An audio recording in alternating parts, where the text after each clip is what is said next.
Hi, Mark. I'm Ting. My number is 10. I'm from Junior. My Chinese name is Li Tingshen. Today's topic is what your doctor won't disclose. Then the speaker is Leana Wen. They told me that I'm a traitor to my own profession, that I would be fired, have my medical license taken away, that I should go back to my own country. My email got hacked. In a discussion forum for other doctors, someone took credit for Twitter bombing my account. Now I didn't know if this was a good or bad thing, but then came the response, too bad it wasn't a real bomb.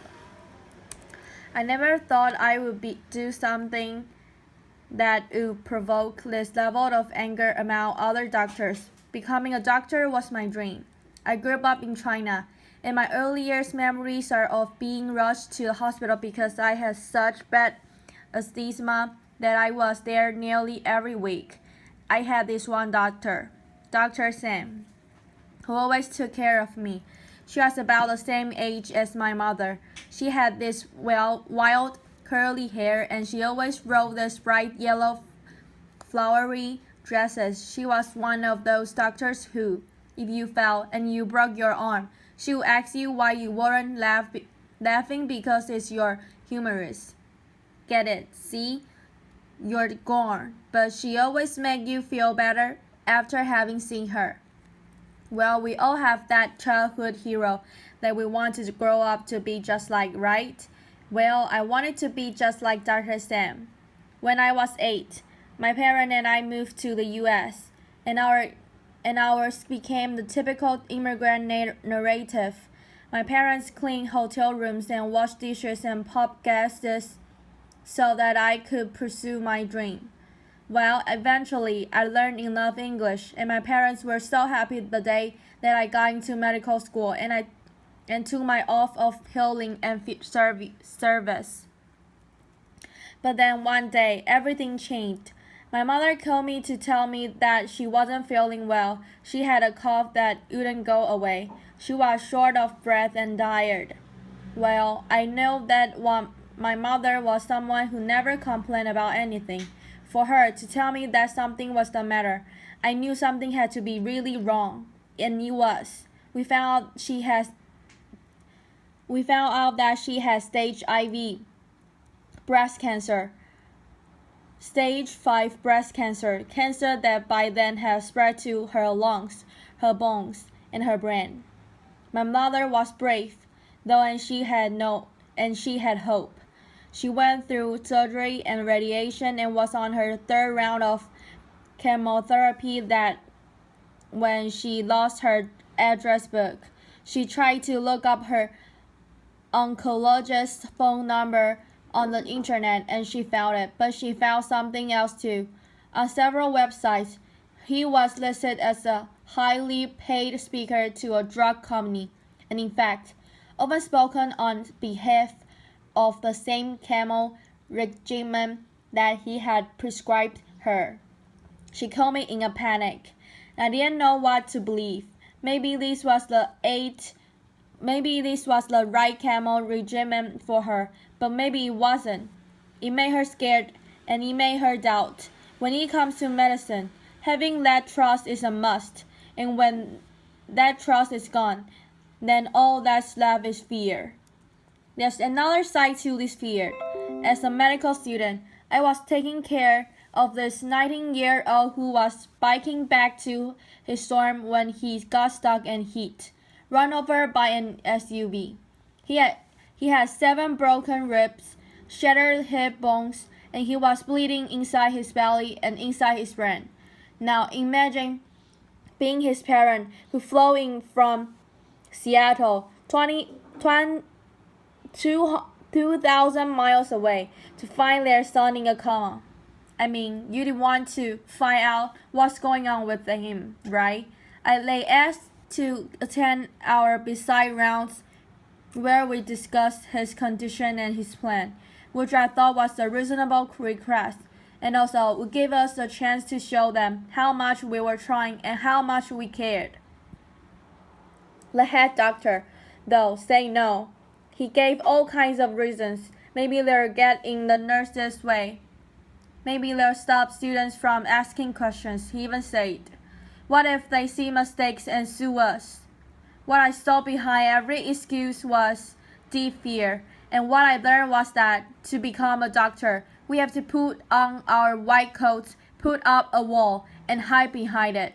There's a hidden epidemic in medicine. Of course, patients are scared when they come to the doctor. Imagine you wake up with this terrible bellyache. You go to hospital. You're lying in a strange place. You're on this hospital gurney. You're wearing this flimsy gown. Strangers are coming to poke and proud at you. You don't know what's going to happen. You don't even know if you are going to get the blanket you asked for 30 minutes ago. But it's not just patients who are scared. Doctors are scared too. We're scared of patients' coats, and we hide behind them. We're scared of patients finding out who we are and what medicine is all about. And so what do? We put on our white coats and we hide behind them. Of course, the more we hide, the more people want to know what it is that we are hiding. The more fear then spirals into mistrust and poor medical care. We don't just have a fear of sickness, we have a sickness of fear. Can we bridge this disconnect between what patients need and what doctors do? Can we overcome the sickness of fear? Let me ask you differently. If hiding isn't the answer, what if we do the opposite? What if doctors were to become totally transparent with their patients? Last fall, I conducted a research study to find out what it is that people want to know about their health care. I didn't just want to study patients in a hospital, but everyday people. So my two medical students, Suhavi Tucker and Laura Jones, literally took their research to the streets. They went to banks, coffee shops, senior centers, Chinese restaurants, and train stations. What did they find? Well, when we asked people, what do you want to know about your health care? People responded with what they want to know about their doctors. Because people understand healthcare to be the individual interaction between them and their doctors. When we asked, what do you want to know about your doctors? People gave 3 different answers. Some want to know that their doctor is competent and certified to practice medicine. Some want to be sure that their doctor is unbiased and is making decisions based on evidence and science, not on who pays them. Surprisingly to us, many people want to know something else about their doctors. Jonathan, a 28-year-old law student, says he wants to find someone who is comfortable with LGBTQ patients and specialize in LGBT health. Serena, a 32-year-old accountant, states that it's important to her for her doctor to share her values when it comes to reproductive choices and women's rights. Frank, a 59-year-old hardware store owner, doesn't even like going to a doctor and wants to find someone who believes in prevention first, but who is comfortable with alternative treatment. One after another, our respondent told us that the doctor-patient relationship is a deeply intimate one. That to show their doctors their bodies and tell them their deepest secrets, they want to first understand their doctor's values. Just because doctors have to see every patient doesn't mean that patients have to see every doctor. People want to know about their doctors first so that they can make an informed choice. As a result of this, I formed a campaign, Who's My Doctor?, that calls for total transparency in medicine.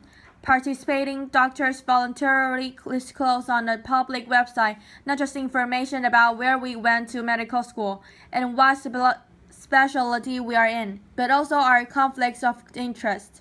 We go beyond the government in the Sunshine Act about drug company affiliations, and we talk about how we are paid. Incentives matter. If you go to your doctor because of back pain, you might want to know he's getting paid $5,000 to perform spine surgery versus $25 to refer you to see a physical therapist, or if he's getting paid the same thing no matter what he recommends. Then we'll go one step further. We edit our values when it comes to women's health, LGBT health, alternative medicine, preventive health, and end-of-life decisions. We pledge to our patients that we are here to serve you, so you have a right to know who we are. We believe that transparency can be the cure for fear. I thought some doctors would sign on and others wouldn't, but I had no ideas of the huge backlash that would ensue. Within 1 week of starting Who's My Doctor, Medscape's public forum and several online doctors' communities had thousands of posts about this topic. Here are a few. From a gastroenterologist in Portland, I devoted 12 years of my life to being a slave. I have loans and mortgages. I depend on lunches from drug companies to serve patients. Well, times may be hard for everyone, but try telling your patient making $35,000 a year to serve a family of 4 that you need the free lunch. From an orthopedic surgeon in Charlotte, I find it an invasion of my privacy to disclose where my income comes from. My patients don't disclose their incomes to me, but your patients' sources of income don't affect your health.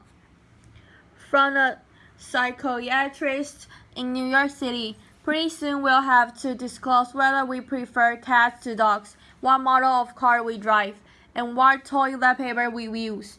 Well, how you feel about Toyotas or Continental won't affect your patient's health, but your views on a woman's right to choose and preventive medicine and end-of-life decisions just might. And my favorite, from a Kansas City cardiologist, more government mandate stuff. Dr. Wen needs to move back to her own country. Well, 2 pieces of good news. First of all, this is meant to be voluntary and not mandatory. And second of all, I'm American and I'm already here. Laughter, applause. Within a month, my employers were getting calls asking for me to be fired. I received a mail at my undisclosed home address with threats to contact the medical bureau to stench me. My friends and family urged me to quit this campaign. After the bomb threat, I was done. But then I heard from patients over social media, a tweet chat, which I learned what that was by then, generated 4.3 million impressions, and thousands of people wrote to encourage me to continue. They wrote with things like, if doctors are doing something they are then shaked off. They shouldn't be doing it. Elected officials have to disclose campaign contributions. Lawyers have to disclose conflict of interest. Why shouldn't doctors? And finally, many people wrote and say, let us patients decide what's important when we are choosing a doctor. In our initial trial, over 300 doctors have taken the total transparency pledge. What a crazy new idea, right? But actually, this is not that new of a concept at all. Remember Dr. Sam, my doctor in China, with the goofy jokes and the wild hair? Well, she was my doctor, but she was also our neighbor, She was our neighbor who lived in the building across the street. I went to same school as her daughter. My parents and I trust her because we know who she was and who she stands for, and she had no need to hide from us, just 1 generation ago. This was the norm in the U.S. as well. You knew that your family doctor was the father of 2 teenage boys, that he quit smoking a few years ago, that he says he's a regular churchgoer, but you see him twice a year, once at Easter and once when his mother-in-law comes to town. You know what it was about, and he had no need to hide from you. But the sickness of fear has taken over, and patients suffer the consequences. I know this firsthand. My mother fought her cancer for 8 years. She was a planner, and she thought a lot about how she wanted to live and how she wanted to die. Not only did she sign advance directives, she wrote a 12-page document about how she had suffered enough, how it was time for her to go. One day, when I was a resident physician, I got a call to say that she was in the intensive care unit. By the time I got there, she was about to be intubated and put on a breathing machine, but that is not what she wants, I say, and we have documents. The ICU doctor looked at me in the eye, pointed at my then 16-year-old sister and said, "Do you remember when you are at the late age? How would you have liked to grow up without your mother?" Her oncologist was there too and said, "This is your mother. Can you really face yourself for the rest of your life if you don't go anything for her?" I knew my mother so well. I understood what her directives meant so well, but I was a physician. That was the single hardest decision I ever made, to let her die in peace, and I carry those words of those doctors with me every single day. We can bridge the disconnect between what doctors do and what patients need. We can get there because we've been there before, and we know that transparency gets us to the trust. Research has shown us that openness also helps doctors that having open medical records, being willing to talk about medical errors, will increase patients' trust, improve health outcomes, and reduce malpractice. That openness, that trust is only going to be more important as we move from the infections to the behavioral model of disease. Bacteria may not care so much about trust and intimacy, but for people to tackle the hard lifestyle choices, to address issues like smoking cessation, blood pressure management, and diabetes control, well, that requires us to establish trust. Here's what other transparent doctors have said. Brendan Combs, an internist in Denver. "This has brought me closer to my patients, the type of relationship I've developed. That's why I enter medicine." Aaron Stoppel, an internist in Denver. "I tell my patients that I'm totally open with them. I don't hide anything from them. This is me. Now tell me about you. We are in this together." May John Yan, a family physician in Houston. "My colleagues are astounded by what I'm doing. They ask me how I could be so brave. I say, I'm not being brave, it's my job." I leave you today with a final thought. Being totally transparent is scary. You feel naked, exposed, and vulnerable. But that vulnerability, that humility, it can be an extraordinary benefit to the practice of medicine. When doctors are willing to step off our pedestals, take off our white coats, and show our patients who we are and what medicine is all about, that's when we begin to overcome the sickness of fear. That's when we establish trust. That's when we change the paradigm of medicine from one of secrecy and hiding to one that is fully open and engaged for our patients. Thank you. Applause.